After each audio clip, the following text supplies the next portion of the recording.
বাহ, পাবদা এনেছে। বাহ, দারুণ হয়েছে। বের করো দেখি রবিবারের মাছ বাজার কি আনা হয়েছে। দেখো বন্ধুরা, রবিবারের মাছ বাজার ঢেলে তোমাদের দেখাচ্ছি।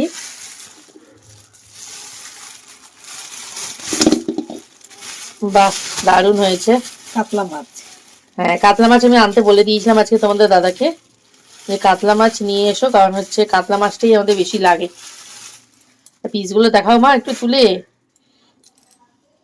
দেখা একদম মোটা মোটা, দারুণ কাটিয়েছে। হ্যাঁ, না, খুব ভালো মাছ কাটিয়েছে। মাছটাও ভালো, একদম ফ্রেশ জ্যান্ত। জ্যান্ত মাছই তো। আর মাছের তেল পটকা, যেটা তোমাদের দাদা তো খাবেই গরম ভাতের সাথে। দেখাই আর কি মাছ এনেছে, এটা খোলো। এটা কি মাছ এনেছে? খয়রা মাছ। খয়রা মাছ না, ফ্যাসা মাছ এনেছে। ঢেলা তোমাদের কাকিমা খালি গুলিয়ে ফেলছে কি মাছ এনেছে।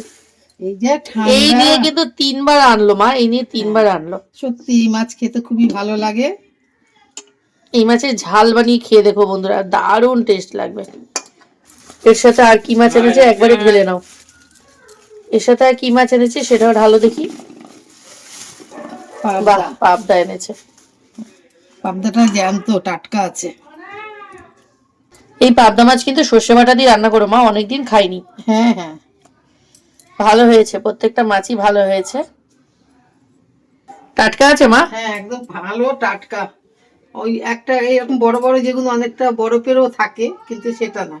সেটা থেকে এটা খেতে বেশি ভালো লাগে। একদম বড় পাবদা গুলোর থেকে এই পাবদা মানে সফট হয়, খেতেও বেশি টেস্ট হয়।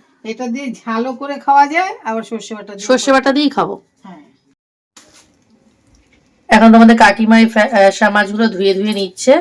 এইটাই আজকে রান্না হবে না মা? হ্যাঁ, এই ফ্যাসা মাছটা আজকে রান্না হবে, আর এই পাবদা মাছটা কিন্তু কালকে রান্না হবে। দারুণ পাবদা মাছটা। আমার ফ্যাসা মাছটা কি দিয়ে রান্না করবে মা? ফ্যাসা মাছটা ধনেপাতা, টমেটো আর আলু দিয়ে মাছের ঝাল করে পেঁয়াজ দিয়ে। বাহ, দারুণ রেসিপিটা কিন্তু দেবো। ঢেলা ফ্যাসা মাছ তোমাদের বাড়িতে আনলে কিভাবে রান্না করো জানিও সবাই। আমাদের বাড়িতে কিভাবে রান্না করি সেটা তো ভিডিও তোমাদের দিয়েই দেবো। মাছগুলো দেখো একদম ফ্রেশ, তার জন্যই আনা হয়েছে। এই শীতকালেই বেশি পাওয়া যায়, গরমকালে না অত একটা পাওয়া যায় না, না মা বলো? আর এই যে মাছের তেলটা, এটা তোমাদের দাদা ভাইকে ভেজে না দিলে রাগ করবে, এটা ভেজে দিতেই হবে। হ্যাঁ, মাথা সরাও, কি ব্যবস্থা করবে এই মাছে আবার? এই মাথাটা দিয়ে কিন্তু মাছের ঝোলই করো মা, কারণ মাথা মাছের ঝোলের মধ্যে দিলে খেতে দারুণ লাগে। আর কার পাতে যাবে, তোমার আর আমার পাতে নাকি তোমার জামাইয়ের পাতে?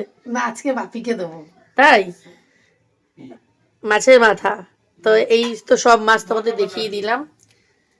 দেখতেই পারলে কেমন লাগলো, এর মধ্যে কোন মাছটা তোমাদের প্রিয় সেটাও কিন্তু কমেন্টস করে জানিও।